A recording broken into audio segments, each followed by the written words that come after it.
sa simple na pasulyap-sulyap, magpapapansin sa'yo. Umabot sa palitan ng mga mensahe, kilig na kilig ako.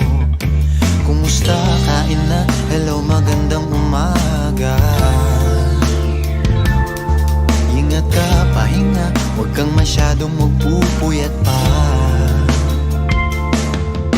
Naramdaman ng puso na dahan-dahan akong nahuhulog sa'yo. Sa kada araw natin na pag-uusap, meron nang namumuo. Ngunit di ko na alam kung anong patutunguhan. Ang hiling ko lang naman na itong naramdaman.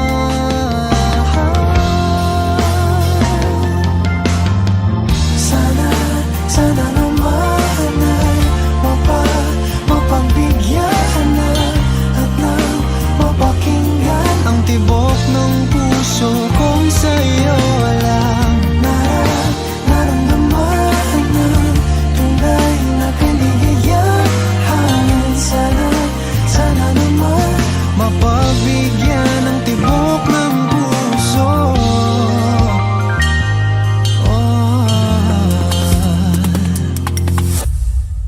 Ngunit biglang katahimikan, wala namang matandaan na nasabi baka sakaling ika'y aking nasaktan. Bigla na lamang ika'y di nagpara.